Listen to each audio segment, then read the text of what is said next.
તારીખ 1 જાન્યુઆરી 2026 ધંધુકામાં રહેતા ધર્મેશ ભરવાડ અમદાવાદની અંદર એક હોટલ ખોલે છે. એમનો હોટલનો બિઝનેસ પણ સારી રીતે ચાલતો હતો, પણ અચાનકથી ધર્મેશ ભરવાડ બધું છોડીને ધંધુકા પાછા આવી જાય છે. એમણે સપને નહોતું વિચાર્યું કે એક નાના ઝઘડામાં એમની જોડે આટલી મોટી ઘટના ઘટશે, જે ઘટના આખા ધંધુકાને નહીં પણ આખા ગુજરાતને હલાવશે. શું કિશન ભરવાડ જેવી સેમ પેટર્નનો યુઝ કરવામાં આવ્યો છે કે આ ધર્મેશ ભરવાડનો કેસ જ આખો અલગ છે? જાણીશું આ સ્ટોરીમાં. તારીખ 18 એપ્રિલ 2026 ધંધુકાની અંદર બપોરના લગભગ 12 થી 1 વાગ્યાનો ગાળો હતો. એ વખતે ગરમીનો પારો પણ એકદમ હાઈ હતો. બધા પોતપોતાના કામે લાગી રહ્યા હતા. ત્યારે અચાનકથી ધર્મેશ ભરવાડ એમની બાઇક લઈને એમના કામે જવા નીકળે છે. ત્યારે બીજો એક માણસ સમીર એની પત્ની સાથે બાઇક લઈને નીકળે છે. ત્યારે જ આ બંને વચ્ચે એક અકસ્માત થાય છે. આ અકસ્માતના લીધે બંને વચ્ચે પહેલાં બોલાચાલી થાય છે. આ બોલાચાલી ત્યાં જ વધી જવાની હતી, પણ આજુબાજુનું ટોળું એટલું વધી જાય છે કે આ બંને જણા એકબીજાને ધમકી આપતા આપતા ત્યાંથી નીકળી જાય છે. જેવા બંને ત્યાંથી નીકળી જાય છે, બધાને એવું લાગતું હતું કે આ લડાઈ અહીંયા જ પતી ગઈ છે. પણ આ ઘટનાના 1 કલાક પછી ધર્મેશ ભરવાડ બીજા 4 માણસોને લઈને સમીરના ઘરે પહોંચી જાય છે અને ત્યાં ફરીથી આ અકસ્માતની લડાઈ પાછી ચાલુ થઈ જાય છે. ત્યાં એટલી ઉગ્ર બોલાબોલી થાય છે, એટલી મારઝૂડ થાય છે કે સમીરનો હાથ ફ્રેક્ચર થઈ જાય છે. આ જોતાં જ સમીર ફટાફટ લડાઈને સાઈડમાં મૂકીને ફટાફટ એની સારવાર કરવા માટે હોસ્પિટલની અંદર પહોંચી જાય છે.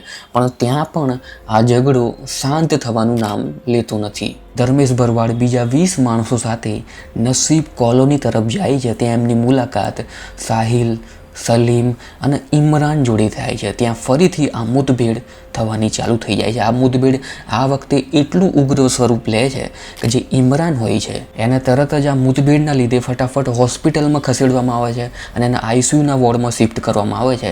અત્યારે ખબર એ નીકળીને આવી રહી છે કે એને મગજની સર્જરી પણ કરાવવી પડે એમ છે અને કોમામાં પણ જઈ શકે છે. આ બધી જ મુઠભેડ ચાલી જ રહી હતી. ત્યારે અચાનકથી જે સમીર હોય છે એ પાછો એના ઘેર આવે છે ફ્રેક્ચર હાથ સાથે.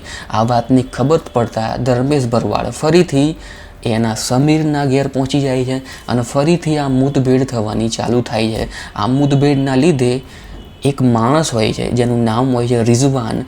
એ મોકો જોઈને ધર્મેશ ભરવાડની નજીક જાય છે અને એના સાથળની અંદર છરીનો ઘા મારે છે. જેવો જ છરીનો ઘા વાગે છે, ધર્મેશ ભરવાડની જે સાથળની અંદર જે ધમની હતી એ ફાટી જાય છે અને લોહી નીકળવાનું ચાલુ થાય છે. આ જોતાં જ આજુબાજુના લોકો એમને હોસ્પિટલ તરફ ખસેડે છે, પણ હોસ્પિટલમાં પહોંચતા પહેલાં જ ધર્મેશ ભરવાડની મોત થઈ જાય છે. આ ઘટનાની જાણ જેવી પોલીસને થાય છે, પોલીસ પણ તરત એક્શન લે છે અને પોલીસે સમીર અને રિઝવાનને તરત જ ગિરફ્તાર કરે છે. પણ ત્યાં સુધી આ ધંધુકાની અંદર ટોટલ 20 જેટલી દુકાન સળગી ગઈ હતી અને એક રેસ્ટોરન્ટની અંદર એક ઓનરના 80,000 હતા એ પણ સળગી ગયા હતા.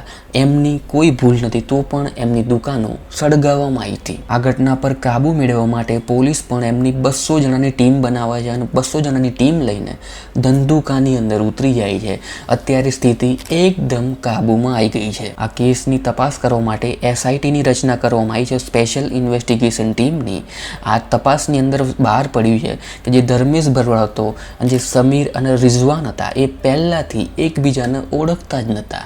આ બધું જ એક હીટ ઓફ ધ મુમેન્ટમાં થયું હતું. એક નાના અકસ્માતમાં આટલી ઘટના બની છે. કોઈ કિશન ભરવાડની સેમ પેટર્ન આ ધર્મેશ ભરવાડના કેસમાં વાપરવામાં આવી નથી. કોઈ હિન્દુ મુસ્લિમ એંગલ સામે આવ્યું નથી. એટલા માટે જ કિશન ભરવાડનો કેસ અને ધર્મેશ ભરવાડનો કેસ એકબીજાથી અલગ છે. ત્યાં સુધી તમારા શું વિચાર છે આ કેસના રિલેટેડ એ જરૂરથી કોમેન્ટ સેક્શનમાં લખજો બેઝિઝક. ત્યાં સુધી મેં આવો જ એક બીજો વિડીયો બનાવ્યો છે જેમાં સુરતના એક જીમની અંદર કામ કરતો સબીર 7 વર્ષ સુધી એક કરોડપતિ લેડીઝનું શોષણ કરે છે અને બ્લેકમેલિંગ કરે છે. એના જોડથી પૈસા પડાવે છે. પૈસા એટલા માટે પડાવે છે કે આ લેડીઝના એની અંગત પળોના વિડીયો એની જોડે આવી જાય છે. કેવી રીતે પોલીસ આ કેસને સોલ્વ કરે છે, કેવી રીતે સબીર આખું બ્લેકમેલિંગનો પ્લાન બનાવે છે, તમે આખો વિડીયો અહીંયા ક્લિક કરીને જોઈ શકો છો. ત્યાં સુધી આ વિડીયોના રિલેટેડ કોમેન્ટ જરૂરથી કરજો, આ વિડીયોને લાઇક જરૂરથી કરજો, આ વિડીયોને શેર જરૂરથી કરજો. હું મળીશ તમને આગળના વિડીયોની અંદર. Thanks for watching.